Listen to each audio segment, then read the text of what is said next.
कौन से पाप से किस नरक में जाते हैं और क्या योनि मिलती है? आइए जानते हैं महाराज जी से। कर्म कर रहे हैं वो आपको भोगने पड़ेंगे, अच्छे या बुरे। बिना भोग के ये नष्ट नहीं होते। एकमात्र उपाय है, जैसे आपको वकीलों के द्वारा प्रमाणित कर दिया गया कि यहां के वकील है चित्रगुप्त, पूरी सीन सहित आपकी चेष्टाओं को अंकित किया जाता है, वो आपके मन में है, आगे प्रसंग आएगा। और जज हैं यमराज धर्मराज जी, और दंड अधिकारी हैं यमदूत, और दंड विधान जहां होता है उसे कहते हैं नरक। तो जैसे यहां जज ने कानून से अपराध करने वाले को दंड दे दिया, जाओ तुम्हें फांसी की सजा, राष्ट्रपति का अधिकार है, वो पूरा माफ कर सकता है। ऐसे ही राष्ट्रपति हैं भगवान श्री हरि। अहम त्वाम सर्व पापेभ्यो मोक्षयिष्यामि मा शुचा। अगर शुभ अशुभ कर्मों से बचना चाहते हो तो एकमात्र उपाय भगवान की शरण में होकर नाम जप करो, अन्यथा अवश्यमेव भोक्तव्यम कृतम कर्म शुभाशुभम। मत जी अपने पिताजी को बता रहे, यमदूत ने कहा महाराज, मृत्यु लोक में मनुष्य जो पुण्य और पाप करता है बारी बारी से उसे भोगना पड़ता है। बहुत ध्यान से सुनोगे तो आपको बड़ी सावधानी प्राप्त हो जाएगी। जो छोटी मोटी गलतियां आप हंसी खेल में करते हैं वो भी आपको दंड भोगना पड़ेगा। ये पाप और पुण्य बिना भोगे नष्ट नहीं होते कि आपने पाप कर दिया और दान दे दिया तो वो पाप कट गया, ऐसा नहीं है। पुण्य का अलग विभाग होगा, पाप का अलग विभाग होगा। अगर काट सकते हैं तो सिर्फ भगवान काट सकते हैं। भगवान का भजन काट सकता है, दूसरा नहीं। लाखों जन्मों में जो तुमने पाप और पुण्य किया है, जो एकत्रित है, उसका नाम है संचित कर्म।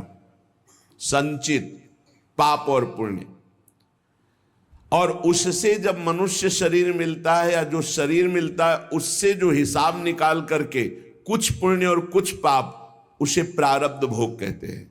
फिर यहां कर जो नवीन कर्म किया जाता है उसे क्रियमाण कहते हैं।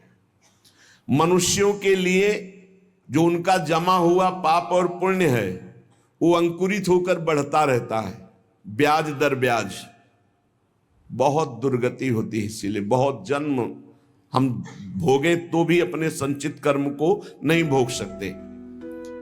जैसे बीज मिट्टी और जल की आकांक्षा करता है तभी वो उत्तम वृक्ष रूप धारण करता है, ऐसे ही पाप और पुण्य उसे प्रेरित करके पुनः पाप करवाता है, प्रेरित करके पुण्य पुनः पुण्य करवाता है। अगर पाप कर्म में रहती है तो पाप पर पाप, पाप पर पाप, और ये एकत्रित होकर वृक्ष रूप होकर समय स्थान वो निश्चित करेगा। पाप तुम्हें कहां दंड देना है, समय स्थान। बुरी दशा आने के पहले बुद्धि बदली जाती है, उसकी बुद्धि बदल दी गई। आप ना आवे आप पर ताई तहां ले जाए, वो वहीं ले जाएगा, उसी स्थान पर मारा जाएगा, उसी स्थान पर जो दंड उसे मिलना मिलेगा। जैसे आपने छोटा पाप किया तो आपके चलते समय पैर में कांटा चुभेगा और दुख होगा। कांटा निकाला गया, थोड़ी दिन वहां दर्द रहा, खत्म हो गया, आपका पाप क्षय हो गया। छोटा पाप कोई, आगे बताया जाएगा कौन कौन से पाप से कैसे कैसे दंड मिलते हैं। अब अगर आपसे थोड़ा बड़ा पाप बना है तो वही पैर में लोहे की कील बनकर चुभेगा, कांटे की जगह लोहे की कील, अधिक दुख होगा। और बड़ा पाप बना है तो खजूर का कांटा, बड़ा कील, ऐसे आपके पैर में चुभ। बिना पाप कर्म के कहीं भी किसी को कोई भी दुख नहीं हो सकता। सिर में दर्द होना, आजीवन पूरे जीवन सिर का रोग हो गया कि वो दर्द ही होगा 2-4 दिन में, 10 दिन में, पाप का कारण। अपथ्य भोजन, सर्दी सहन न होना, गर्मी सहन न होना, हर समय हृदय जलते रहना पाप का लक्षण। भिन्न भिन्न पाप भिन्न भिन्न प्रकार के दुख देते हैं दीर्घ काल तक। शस्त्र और अग्नि आदि का भय ये पाप के कारण होता है। अनेक जन्मों के संचित पाप, कोई इसी जन्म के केवल नहीं है, वो केवल मंडराते रहते हैं आकाश में दंड देने के लिए, समय इंतजार करते हैं। जैसे नरक में पड़े हुए जीव तुम देख रहे हो, घोर पाप का फल भोग रहे, केवल दिखाया गया था नरक। जानते हो किस बात से? कल याद होगा, सुमति जी ने पानी पीने जाने वाली गौओं को वैश्य कुल में 7वें जन्म में जन्मे जब थे, तो उन्होंने उनको नहीं पीने दिया। इसके अपराध से उनको नरक दिखाया गया था। तो वो यमदूतों से प्रश्न करते जाते हैं और उनका उत्तर यमदूत देते जाते हैं। ये जो तुम देख रहे हो तड़पते हुए जीवों को नरक में, महापापी लोग हैं, अपने पाप का फल भोग रहे हैं। जब कोई पुण्यात्मा होता है तो स्वर्गलोक में जाता है, देवताओं के साथ रहता है, गंधर्व उसका गुणगान करते हैं, अप्सराओं का नाना प्रकार से सुख उठाते हैं। और जब पुण्य भोग क्षीण हो जाता है तो फिर यहां आकर के मनुष्य लोक में अपने कर्मानुसार जन्म लेते हैं। राजन, ये जो तुमने पूछा कि किस किस पाप से पापियों को कौन कौन सा नरक में दंड मिलता है, वो मैं बतला रहा हूं।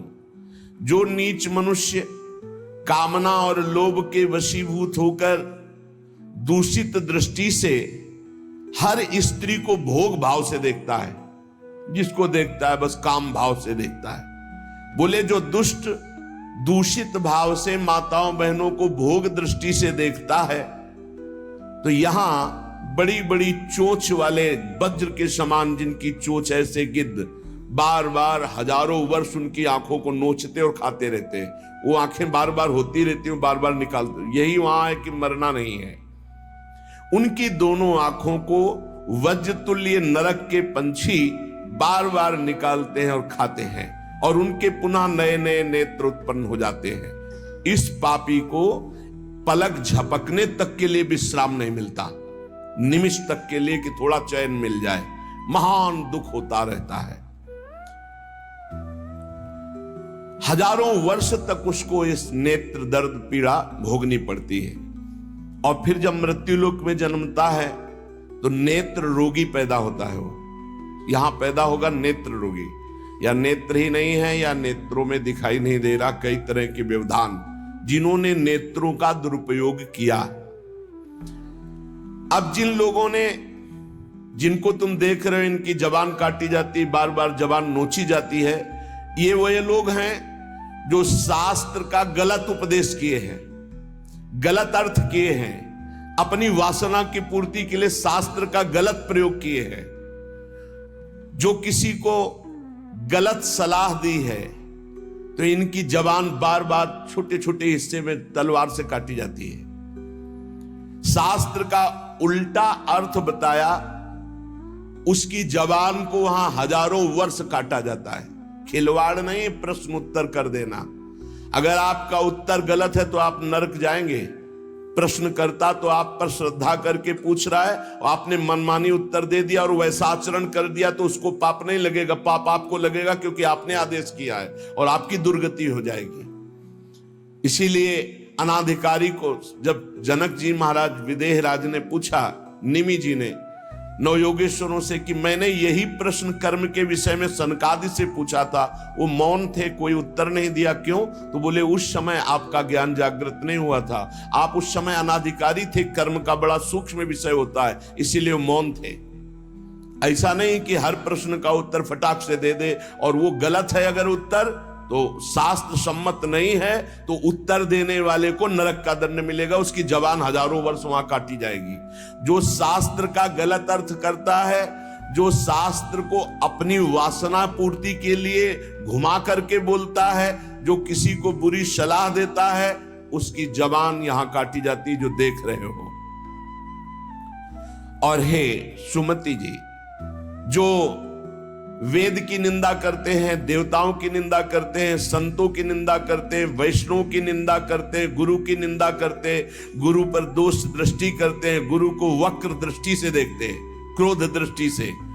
उन सब को यहां भयंकर वज्र तुल्य वाले जिनकी चोंच है, ऐसे पक्षी गिरा गिरा करके उनके अंगों को नोचते हैं, जबान, आंख और उनके शरीर के अंगों में निमेष तक उनके द्वारा ये जिह्वा जनित पाप हुआ है, उतने 1000 वर्ष तक उनको पक्षी नोचते हैं। जो नराधम बिना दोष के दो मित्रों में फूट डाल देते हैं, एक दूसरे की चुगली करके, पिता पुत्र स्वजन में भेद पैदा कर देते हैं, और जो पुरोहित, बहुत ध्यान देने योग्य बात, अनुष्ठान का संकल्प लेता लेकिन अनुष्ठान पूर्ण नहीं करता, जजमान को क्या पता।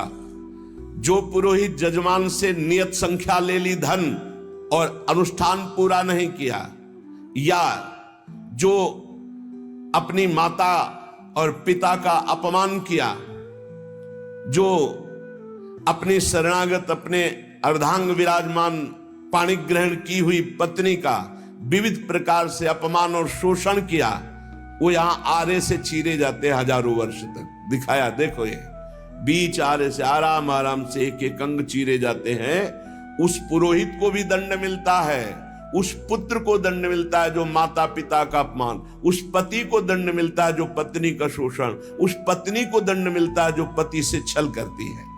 आप खुली आंख इनकी दुर्गति देख सकते हैं। जो दूसरों को कष्ट देने का स्वभाव बना लिया है, बातचीत चेष्टा से कष्ट ही देना है, जो दूसरों की प्रसन्नता में जलते हैं, जो दूसरों की घरों में, सोए हुए घरों में आग लगा देते हैं या फसलों में आग लगा देते हैं और उनको प्राणांतक कष्ट देते हैं, उन अधम पापियों को यहां जलती हुई आग में जलाया जाता है। तुम देख लो, तपती हुई बालू डालकर उनको भूना जाता है और यहां आग में उन्हें जलाया जाता है। जो एक जगह निमंत्रण मिला, फिर दूसरी जगह निमंत्रण मिला, तो पहले निमंत्रण वाले को छोड़ करके दूसरे के यहां निमंत्रण पाकर फिर पहले वाले के यहां निमंत्रण पाने गया। ऐसा नहीं है, ये नरक का कारण बन जाएगा। एक जगह निमंत्रण है, वहां गए, अगर हम भूखे हैं तो भूखे, नहीं मिला तो नहीं मिला, अब दूसरे दिन देखा जाएगा। 2, 3, 4 निमंत्रण, ऐसा नहीं। जो ब्रह्मर्षि किसी देव कार्य के लिए, पितृ कार्य के लिए यजमान के द्वारा निमंत्रित किया गया और वो दूसरी जगह भोजन कर लिया, दूसरे निमंत्रण को स्वीकार करके फिर उसके यहां भोजन करने गया, तो उसको यहां नरक में 2 टुकड़े करने वाला दंड मिलता, बार बार उसके 2 टुकड़े। ये बार बार बहुत जगह भंडारा, बहुत जगह निमंत्रण, ये ऐसा नहीं है, सिद्धांत है। तुम भूखे हो तो एक जगह चले जाओ और अपना पेट भरो, भजन करो। ये नहीं कि 5 जगह चले गए तो खूब दक्षिणा 5 जगह की मिली तो सुन लो। ये तस्मा शास्त्रम प्रमाणम, ये शास्त्र है, मनमानी नहीं। पहले ऐसा कभी ब्रह्म ऋषि जन नहीं करते थे। 5 घरों में भिक्षा मांग लो, या निमंत्रण है तो एक जगह जाके पेट भर लो जो रूखा सूखा मिले। ये 14 जगह भंडारा, 14 जगह निमंत्रण, तो उसकी व्यवस्था है। ये नरकगामी बना देगा, बुद्धि भ्रष्ट हो जाएगी। जो सदैव कड़वी बातें बोलकर लोगों के दिल पर चोट पहुंचाते रहते हैं। कुछ लोगों का ऐसा स्वभाव होता है, जब बोलेंगे तो हृदय की पीड़ा प्रकट हो ही जाए, ऐसा उनका है। ऐसे हैं वो, ऐसे बोलते हैं कि अत्यंत पीड़ा दे। ऐसा करने वालों को यहां के पक्षी टूट पड़ते नरक में लाते हैं, नोच नोच करके उनको खाते हैं। जो यहां किसी की चुगली करता है, उसकी जिह्वा तेज छुरे से बार बार ऐसे से चीरी जाती है, फिर पूरी हो जाती है, फिर चीरी जाती है। जिन्होंने उद्दंडतावश अपने पूज्य जनों का अनादर किया, उनको मारा, पीटा, गुरुजनों को, अपने गुरु को, माता को, पिता को, बाबा को, पितामह, ये पूज्य जन है, गुरु के समान पूज्य है। जो अपने गुरुजनों को पूज्य जनों को अनादर करता है, दंड देता है, मारता है, पीटता है। वो देखो ये कुंड बने हैं विष्ठा के, पीब के और मूत्र के। मूत्र का कुंड, विष्ठा का और पीब का। नीचे करके मुख उन्हीं कुंडों में डाल दिया जाता है, ऊपर से पैक कर दिया जाता है। हजारों वर्ष वही खाओ वही सड़ो, कितना भयानक कष्ट है। नीचे के मुख करके उसमें डाल दिया जाता है। जो लोग भोजन बनाने, बहुत ध्यान से सुनो, भोजन बनाना, यज्ञ के लिए भोजन बना रहे हैं, सबके हृदयों में भगवान है। पहले भोग लगाओ श्री भगवान का, फिर दरवाजे पर निकलो, आसपास झांक के देखो, कोई पशु पक्षी, कोई मनुष्य, कोई संत महात्मा, कोई भूखा तो नहीं दिखाई दे रहा। अगर एक गाय है, कुत्ता भी है, तो घर से जाओ, रोटी लाओ, पहले उसे डालो, भगवत स्वरूप मान करके पहले। फिर अपने घर में जो बड़े बूढ़े हैं सबसे पहले उनको पवाओ, बच्चे जो हैं उनको पवाओ। अच्छी अच्छी चीज तुम पालो, बड़े बूढ़े नहीं, अभी आगे आएगा, उनको भी दंड मिलता है। तो जो रसोई बनाए तो उसे भाग लगाना चाहिए, देवता का भाग, अतिथि का भाग, कौवे का भाग, गाय का भाग, और अपने जो पूर्व के बुजुर्ग जन हैं पहले उनकी सेवा।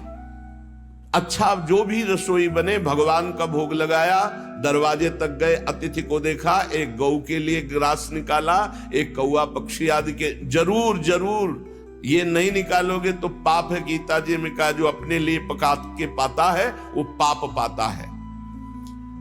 तो जो अभ्यागत, अपने बुजुर्ग और अतिथि, अब कोई साधु महात्मा आया, माना कोई भी हो, वो दरवाजे में पुकारा, राधे श्याम, आप छुप नहीं सकते, आपको निकलना पड़ेगा। हाँ, राधे राधे, क्या चाहिए, क्या सेवा करूं आपकी? आप जल पिएंगे, आप भोजन पाएंगे? नहीं, मुझे पैसा चाहिए। वो नहीं दे सकता, खत्म खेल, आपका आदर हो गया। आप मृदु वचन में इतना तो बोल सकते हैं, राधे श्याम, आप इतना बोल सकते हैं, आप जल पिएंगे, आप रोटी पाएंगे, भोजन प्रसाद पाएंगे। नहीं, मुझे रुपया चाहिए। नहीं, मेरी श्रद्धा नहीं, मैं नहीं दे सकता, सामर्थ्य नहीं है, श्रद्धा नहीं है, कुछ भी आप कह दो उस पे चलेगा, पर आपको निकलना चाहिए। यदि आप छुपे रहे हो, आपके कान में आवाज आई आपके दरवाजे से, भिक्षुक वापस जा रहा, तो आपके सुकृत नष्ट हो जाएंगे और आपको पाप लगेगा। ये धर्म है, अतिथि देवो भव। देना ना देना वो आपके ऊपर की बात है, लेकिन मृदु वचन, जल और भोजन, ये तीन तो प्राय सब नहीं, कुछ है एक फल दे दे। अगर वो कहता है मुझे भूख लगी है, तो आप वहीं गेट के बाहर बैठिए, परिचय नहीं है इसलिए, घर में जो सदस्य पुरुष वर्ग का, उससे 2 रोटी भेज दीजिए। जो दुष्ट आए हुए अतिथि का अपमान कर देता है, अतिथि देवो भव, बड़ी महिमा है गृहस्थ धर्म में अतिथि सेवा, साधु सेवा की, उसे यहां पीब चाट चाट के पवाई जाती है नरक में। उनका बुरा हाल होता है, बहुत सावधानी। इसीलिए धर्मात्मा पुरुष एक एक कार्य को बहुत धर्मपूर्वक, जो यहां दूसरे के भाग का अपहरण कर लेते हैं, पंगत में एक ही भोजन चलना चाहिए, ऐसा नहीं छुपा होना चाहिए कि 10 लोगों को और 10 लोगों को और। घर में ऐसा छुपाव नहीं होना चाहिए कि बूढ़ा बुढ़िया के लिए सूखी रोटी दाल और आप गर्मा गर्म हलवा और अच्छे अच्छे पदार्थ पा रहे हो। जो ऐसा भेद करके भोजन करता है, मुखिया मुख सो चाहिए, खान पान सो एक। जिसके घर में समर्पित नौकर हैं उनको भी वही भोजन पवाओ जो तुम पाते हो। ऐसा नहीं हो सकता कि तुम बढ़िया बढ़िया और फिर निकृष्ट भोजन उसको, ये तुम्हारा पाप बन रहा है। सबके हृदय में भगवान है, भोजन वही, तुम भले बचा खुचा पालो, घर के मालिक हो, लेकिन सेवकों को, बालकों को, वृद्धजनों को, अतिथि जनों को भरपूर। ये धर्म का ज्ञान अगर नहीं है तो फिर कह रहे कि शरीर बड़ा भयानक मिलता है और मुंह सुई की नोक के बराबर होता है। अब वो इतना भूख से व्याकुल होता है, पर उसको खाने को क्या मिलेगा? वही गंदी चीज, और सुई की नोक के, और हाथी जैसा शरीर, और भूख से वो तड़पता रहता है, ऐसा हजारों वर्ष नरक में मिलता है। जो लोग पंक्ति में ब्रह्म ऋषियों को, वैष्णवों को बैठाल दिया, जैसे कई कि अपने रिश्तेदार आए तो पुआ पूरी हलवा, और अगर साधु महात्मा आए तो हृदय में जलन हो रही है, ऐसा भक्त चरित्रों में पाया गया है कि भक्तजन आए तो देख करके जलन पैदा हो गई और कहा हम बीमार हैं, हमसे नहीं हो पाएगा। और जब उनका भाई आया तो पुआ खीर और सब चकाचक, तो भक्त आए तो उन्होंने कहा हमारे रिश्तेदार भक्त आए तो तुम्हारा शरीर दर्द कर रहा था, और जब तुम्हारे भाई आए तो तो बोले रिश्तेदार ऐसे चले जाएंगे, नहीं तो संत वैष्णव ऐसे चले जाएंगे। पूरी पुआ खीर सब संतों को पवाया, और जो खिचड़ी आज स्वयं बनाई थी वो पवाया उनके रिश्तेदारों। जो ब्रह्म ऋषियों को निमंत्रण करके, साधु वैष्णव को पंक्ति में बैठाल करके अपने लिए अच्छा भोजन, देखो बहुत सावधानी। हरिराम व्यास जी ने जब देखा उनकी पत्नी दूध परोस रही थी, उनके उसमें मलाई गिर गई तो नाराज हो गए और कहा ये पति है शरीर इसलिए मलाई गिरा दी, जाओ आज से सेवा से त्याग। हमारे पति ये संत जन है, संत जनों के आगे मलाई क्यों नहीं गिरी? दूध की मलाई हमारे आगे ही क्यों गिरी? क्योंकि हरिराम व्यास रूपी शरीर तुम्हारा पति है, इसलिए मैं तुम्हारा त्याग करता हूं, आज से सेवा में तुम्हारा अधिकार नहीं। यद्यपि उनका ऐसा भाव नहीं, लेकिन कितने इसीलिए सावधान। अब अपने घर वालों के लिए अच्छे अच्छे लिए और संत महात्मा वैष्णव अतिथि के, तो बोले उसे दंड मिलता है, नरक में ला करके उसे विविध प्रकार से सताया जाता है। जब कोई अर्थार्थी शरणागत तुम्हारी शरण में आ जाए और तुम उसके करके नहीं कहूंगा क्योंकि उनके पारिवारिक जनों को दुख होगा। मेरे परिचय के थे भाई जी महाराज के, मेरे परिचय के थे, गांव भी लिखा है, गांव का नाम भी लिखा है कि वो मेरे परिचय के थे और दो भाई थे। उनमें से किसानी का कार्य होता था। किसानी के बहुत पुरानी घटना नहीं है भाई जी महाराज कह रहे, कुछ वर्ष की है, यह अक्षरशः सत्य है। ये कोई हम कथा नहीं कह रहे, हम जानबूझ करके पता नहीं दे रहे। मुझे जिला गांव सब पता है। वो कृषि कार्य करते थे, गृहस्थी का कार्य किसानी से पूरा होता था। उनके पास एक बैलों की जोड़ी बहुत सुंदर थी और एक बैल, दो भाई थे।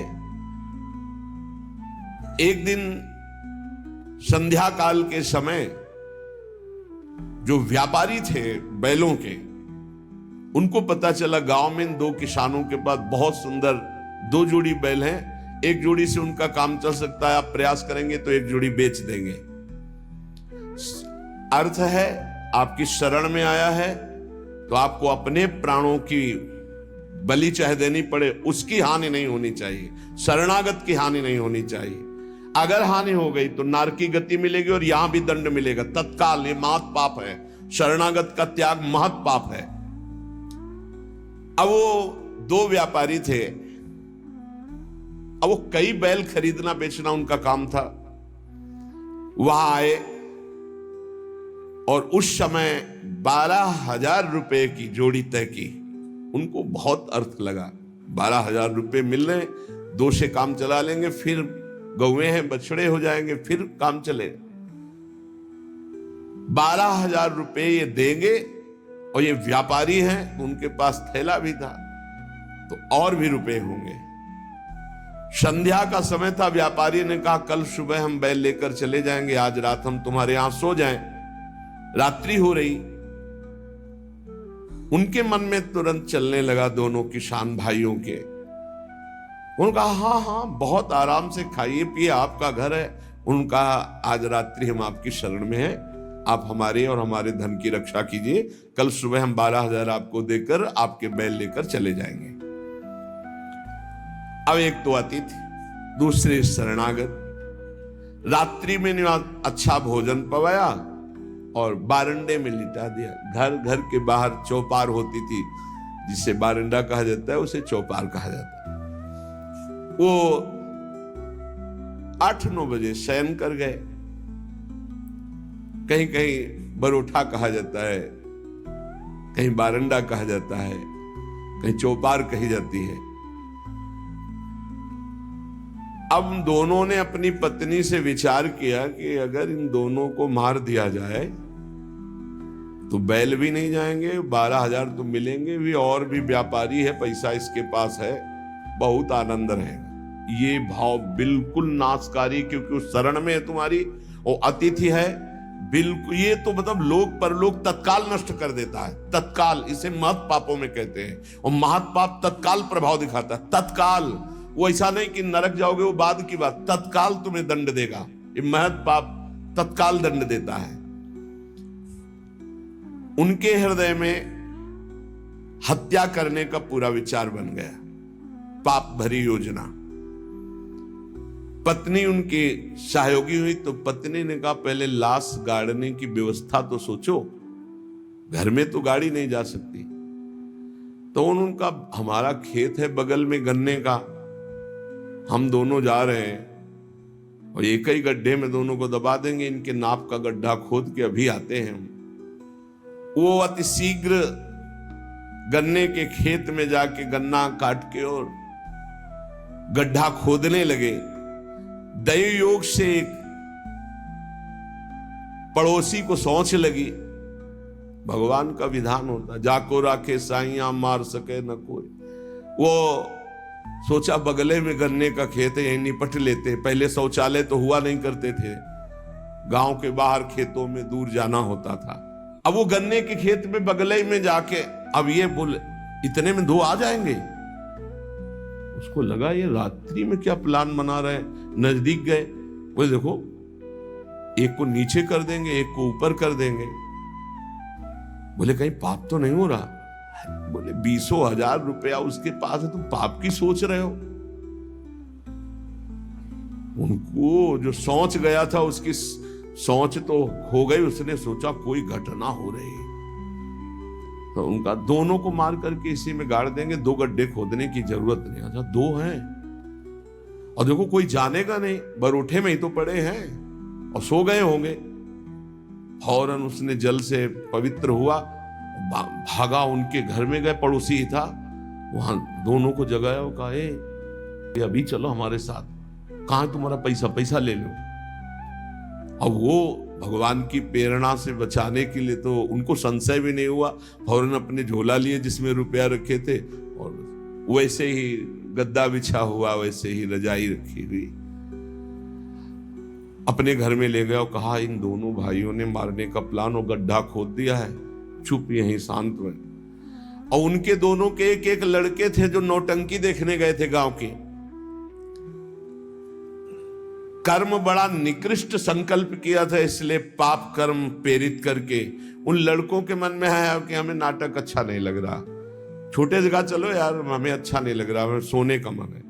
दोनों मस्ती से बातचीत करते हुए आए तो देखा बरोठे में गद्दा बिछा है और रजाई। तो उनका शायद माता पिता ने सोचा हो कि रात्रि में पता नहीं कब ये आएंगे, तो दरवाजा खोलना पड़ेगा, यहीं सो जाते हैं। दोनों मुंह ढक करके उसी में सो गए। अब वो दोनों, भगवान का विधान बड़ा विचित्र होता है। दोनों गड्ढा खोद करके आए, अपनी पत्नी से कहा काम हो गया, गड़ासा निकाल, गड़ासा निकाल। बोले तू पैर पकड़, भाई से कहा तू खोपड़ी पकड़। अंधेरे का मामला, कोई बिजली तो गांव में रहती नहीं थी। दोनों पुत्रों को काट दिया और मैं गद्दा और रजाई सहित समेट के गड्ढे में तोप के।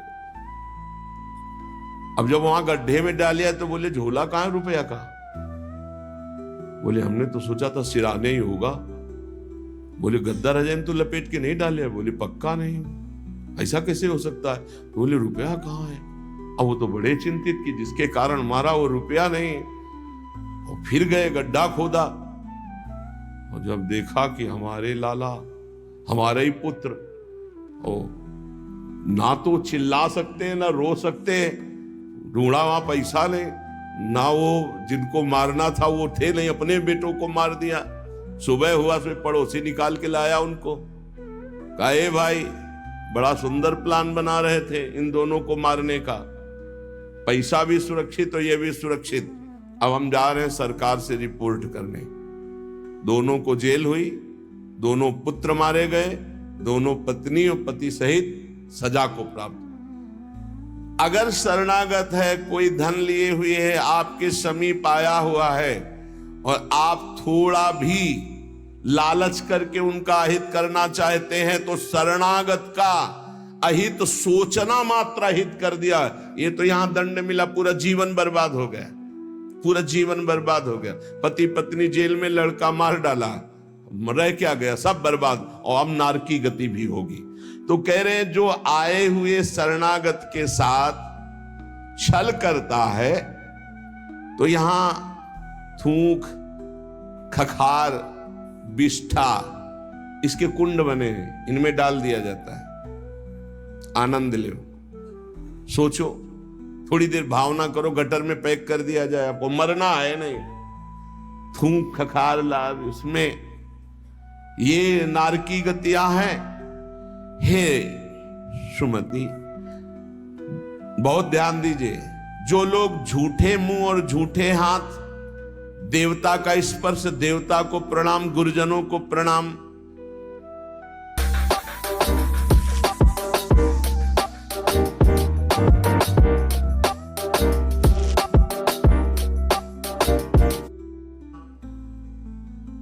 जो लोग ऐसा अपवित्र कार्य करते हैं, उनके हाथों को यहां यमराज तिल तिल भर करके काटते हैं। जैसे कोई सब्जी नहीं काटता, ऐसे बड़ी रफ्तार से ऐसे बार बार काटते। अरे ऐसे थोड़ी शास्त्र में, हम यहाँ खाए डोल रहे हैं, ऐसे जूता पहने भोजन कर रहे हैं, न कुल्ला न आचमन, ये सब नारकी गति को प्राप्त होने वाले जीव, तभी बुद्धि भ्रष्ट, मनमानी आचरण कर। पहले जानते हो गांव में कैसे पंगत पवाई जाती थी, सबके चरण धोए जाते थे। आप महाभारत में पढ़िए, राजसूय यज्ञ में जितने राजा आए थे, सबसे अग्र पूजा भगवान की हुई, लेकिन भगवान ने सेवा ली थी सबके चरण धोने की। कितना पवित्र व्यवहार था, शास्त्री, पट्टी बिछा दी, चरण धो दिए, हाथ धुलवाए, कुल्ला करवाए, सब बैठे, सबके तिलक पूजन, और सबका फिर वो पत्तल, दोना, सकोरा, ये पवित्र है। ये होटलों में जो खाते हैं ना, वहां रज लगा के थोड़ी धोते हैं, ऐसे मारा पानी पाइप से, वही रुमाल हजारों में फेर दी। अब मतलब किसको है, जब वो कौन सा भोजन कहते हैं जिसमें सब ऐसे ले लेकर पाते हैं। हाँ, अब हमें तो कहना भी नहीं आता। अब सोचो, उसमें वही शराब पिए हुए व्यक्ति खा रहा है, उसी से आप ले रहे, उसी से जो जो मना। अब वो पाया फिर लेने का मन, फिर कोई रोकने वाला है, वहां कोई खड़ा है नहीं, सब रखे हैं, बोले ये वीआईपी लोग हैं, वीआईपी लोगों की वीआईपी व्यवस्था है, समझ लीजिए। जो जूठे मुंह होकर के या भगवान सूर्य चंद्र की तरफ करके लघु शंका करते हैं, सूर्य उदय है, सूर्य भगवान की तरफ, चंद्र भगवान की तरफ, भगवत विग्रहों की तरफ लघु शंका करते हैं, तो उनके आंखों में आग का अंगार रखा जाता है, ऐसे बार बार चीखते जलते हैं। जो जेठ होकर अपने लघु भ्राता की पत्नी के साथ गलत, पिता होकर अपनी पुत्री के साथ, भाई होकर अपनी बहन के साथ, या गुरु पत्नी के, ऐसे लोगों को तपाई हुई लोहे की स्त्री के साथ बेड़ियों से, लोहे की ऐसे जंजीरों से जो जलती हुई, उसी में जकड़ दिया जाता है। बहुत तुम्हारी बुद्धि भ्रष्ट हुई थी, जो बहन बेटी और पवित्र संबंध भी नहीं तुम्हें दिखाई दिए, तो उसमें लपेट दिया। लोहे की स्थिति धधकती हुई आग, लोहे की जंजीरों से बांध दिया। त्राहिमाम पुकार रहा है, हजारों वर्ष बंधा रहे, मरना तो है नहीं। जकड़ दिया जाता, आग का अंगार आसो पास उसके रख दिया जाता है। उसके पूरे के पूरे शरीर में बार बार दाह आग होती है, चिल्लाता है। ऐसे नराधमों को यहां बहुत दंड दिया जाता है। यमदूत कहते हैं, जो अपने कानों से गुरु की निंदा सुनता है, जो अपने कानों से वैष्णव जनों की निंदा सुनता है, जो दूसरों की निंदा सुनकर के हर्षित होता है, ऐसे पापियों को यमदूत जो लाते हैं यमराज के, वो तपाया हुआ लोहा उनके कानों में डाला जाता है। बार बार तपाया हुआ लोहा, बार बार। गुरु निंदा सुनी, संत निंदा सुनी, वैष्णव निंदा सुनी, सुनने वालों को, और बड़े हर्षित होते। जब किसी की निंदा होती ना, तो कुछ लोग ऐसे हर्षित होते जैसे उनको सम्राट पद मिल रहा हो। अरे पर निंदा के किए ते आवत नहीं कछुआत, मूर्ख पर्वत पाप को ले चल अपने साथ। यहां विलाप करते हैं, पर यहां यमदूत स्वयं कह रहे हैं, हम लोगों के हृदय में दया तनिक भी नहीं है, और क्रोधित होकर उनको और कष्ट देते हैं। जैसे वो विलाप करते हैं तो क्रोधित होकर और कष्ट देते हैं। जो देव मंदिर में जमीन लगाई गई, या किसी ऋषि मुनि को दान में दे दी गई, या कोई सभा भवन है सार्वजनिक, जो इनको तुड़वा कर उनकी जमीन हड़प लेते हैं, उस जगह अपना निवास स्थान बना लेते हैं, उसका प्रयोग करते हैं। यहां यमदूत उन्हें ला करके धीरे धीरे उनके शरीर की खाल उधारते हैं। पूरी उधल गई, फिर शरीर में नई खाल, फिर धीरे धीरे होश में। ये नहीं कि देवालय की लगी हुई संपत्ति का प्रयोग कर लिया, या देवालय को विध्वंस कर दिया, या सभा भवनों को विध्वंस करके अपने लिए अपना कब्जा। तो फिर ये वो चीखते गऊ के स्थान में, पवित्र स्थान में जल में मल त्याग करते, जैसे नदी है, कोई सरोवर है, या गौशाला है, या देवालय है, उसकी सीमा में मल त्याग करते हैं।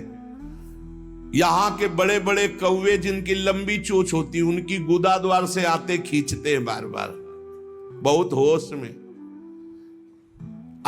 ये शास्त्र सुने नहीं जाते, इसलिए मनमानी पापाचरण होते हैं। जो जहां मनाया वहां, जो अपनी कन्या को रकम दे के बेचते हैं, बेचना होता है कि हमको इतना, ऐसा एक से बेचा फिर दूसरे के साथ बेचा, उसको यहां लाया जाता है और उसके शरीर में बड़े बड़े घाव किए जाते हैं, और फिर नमक की नदी है, उस नदी में डाल दिया जाता है। वो मार क्लेशी हजारों वर्ष। जो मनुष्य विकट संपत्ति और वो समस्या ही नष्ट हो गई, पुत्र, भृत्य, पत्नी, बंधुवर्ग और बुजुर्ग जन, किसी का त्याग कर देता है विपत्ति आने पर, और अपना पेट पालन करने लगता है, इनको छोड़ देता है। तो यहां हम लोगों में कुछ यमदूत ऐसे हैं जो बिल्कुल कर्कश होकर के उनके मांस को नोचते हैं और उसी के मुंह में डालते, उसी को खवाते, उसे खाना पड़ता है। जो मनुष्य अपने पुण्यों को यहां बेच देते हैं, उनकी बड़ी दुर्गति होती। जैसे 1 घंटा नाम कीर्तन करेंगे 500 रुपया लेंगे, अमुक कार्य करेंगे अमुक रुपया लेंगे। जो अपने पुण्यों को बेच देते हैं, कई तरह से बेचना होता है, अब उनकी व्याख्या कहां तक करें। जो अपने पुण्य कार्यों का दाम लेते हैं, बेच देते हैं, वो पापी हैं, और उनको यहां चक्कियों में डाल के नरक में पीसा जाता है, जैसे आटा पीसा जाता है। बेचे ही वेद धर्म दुइले ही, ऐसा नहीं था। परोपकार के लिए ब्रह्म ऋषियों का जीवन था। कुछ मिला नहीं, किसी भी तरह जीवन व्यतीत करते थे। कृष्ण शरीर, बड़े बड़े चक्रवर्ती सम्राट भयभीत होकर खड़े हो जाते थे। तप पूर्ण जीवन, बेचने का कहीं विधान नहीं। जो जीवन में अपने किए हुए पुण्यों को बेच देते हैं, उनको वहां चक्की में जैसे आटा पीसा जाता है ऐसा पीसा जाता है।